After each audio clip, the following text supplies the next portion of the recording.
welcome you back to Black Site. And tonight, we're going to talk about Kyrie Irving and LeBron James clashing over restarting the NBA. First, I would like for you to hit that like button, subscribe to this channel. If you would like to make a donation, go to PayPal, Streamlabs, or Cash App within the description box.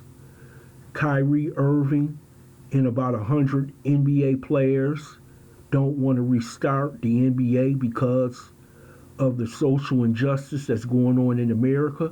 Kyrie Irving, along with Dwight Howard, who basically gave an interview to CNN saying this is not the right time or the right place to be restarting the NBA.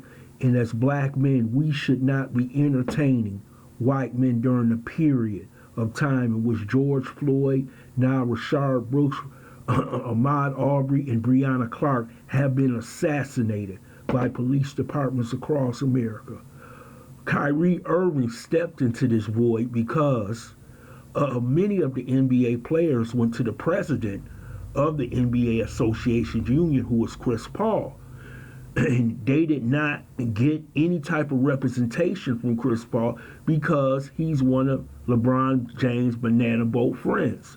LeBron James wants to restart the NBA season to get that fourth NBA title to compete with Michael Jordan as being the GOAT.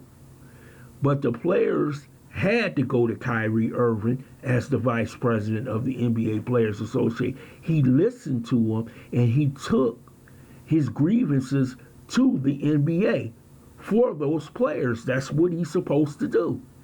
They discussed it with Adam Silver and many others in the NBA about not restarting the NBA. And you heard several Lakers, including Dwight Howard and Avery Brooks, saying we don't want to play. Even Lou Williams and some other players in the NBA have stated the same thing. But LeBron James has the power. If LeBron James saying we're going to play, we're going to play. And that's what Patrick Beverly said in a tweet. But should we be out here entertaining white folks during this period of time? Now, people like LeBron James, his followers in the media like Nick Wrong and Stephen A. Smith are angry at Kyrie Irving. Yes, Kyrie Irving is a mercurial individual, but he is also a leader of a union, and his players needed representation that they thought they didn't receive. But he's being attacked by saying, let's not start the NBA. It's incumbent on the NBA restarting for the simple fact they need to get those advertising dollars recouped that they would lose if they didn't restart the NBA. And secondly, many of the shoe companies that represent, they want the NBA to restart. And I would like to tell many of you who LeBron James has signed his soul to. That's Nike. He has a lifetime contract. If Nike tells LeBron James he will play, he will play. Because remember, at the beginning of this whole coronavirus thing, LeBron said he would not play if there were no fans. All of a sudden, he changed his mind. We had the social injustice. We had the riots after George Floyd. And now he wants to play. His master said, you must play. We want our money. And I have always told you I think LeBron James is an asset. And many of you going to disagree. I think LeBron James is a fine young man. He's a good father. He's a role model, but he's an asset. An asset is someone that a certain liberal part of the community can use at a certain period of time to advance their message. And you know that LeBron James, when he first got started, he wouldn't even speak up about Tamir Rice, if you recall, when Tamir Rice was assassinated in Cleveland, Ohio. But all of a sudden, you know what happened. Nike feel as though he could be an asset. So all of a sudden, he started speaking up on certain issues, which is good. I won't complain about that. But when it came to another issue, Hong Kong, you remember when the people were protesting in Hong Kong and LeBron James refused to say anything negative about China? You know why? because Nike makes billions of dollars off of China, and they don't want to get on the wrong side of the government, so they hush LeBron James up on that issue. But LeBron James here in America can push his brand by supporting woke issues. You already know how the media is controlled. But I have to agree with Kyrie Irving.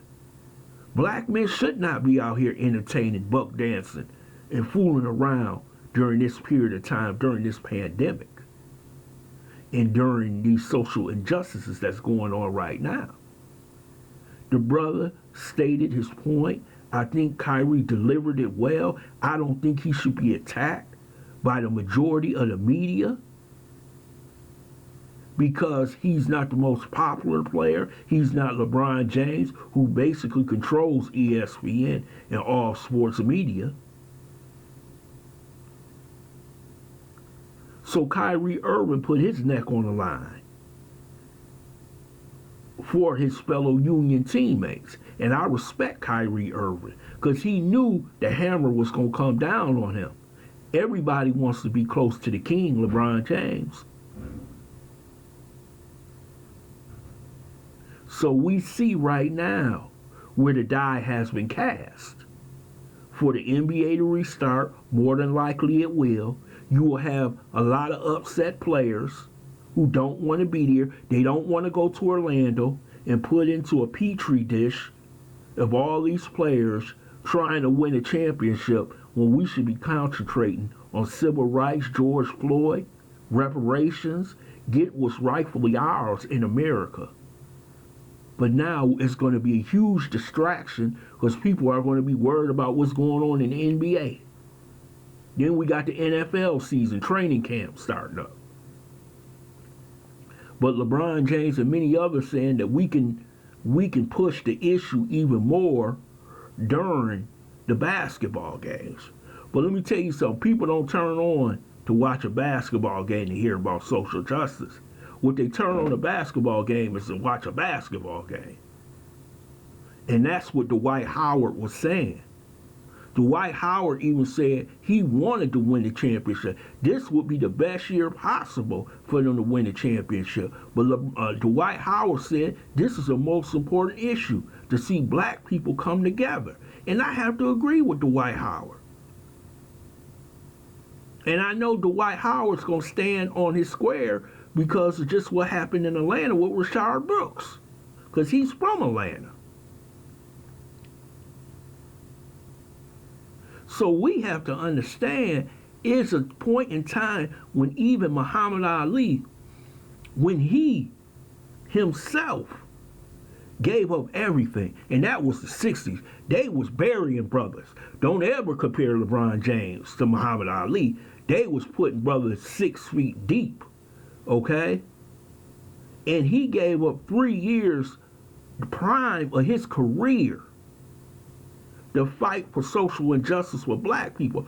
All we asking them to do is give up the rest of the season to fight this system of police brutality and white supremacy until next year it starts back up in November. That's all you have to do. There is nothing more important in this world right now is to straighten out and get some reforms passed in Congress and signed by the president when it comes to police brutality. Who's thinking about basketball other than certain people who want to get that championship, who want to be compared to Michael Jordan, who wants to be compared to Muhammad Ali, all wrapped up in a bow, instead of just concentrating on this issue. And I want to thank LeBron James for putting money into voter suppression, because we know that does happen. But right now, Kyrie Irving is right. We have to support Kyrie Irving for the message that he's putting out there that is something bigger than basketball. I want to thank you for listening to Black Site. I hope you subscribe to this channel, smash that like button, and share this video.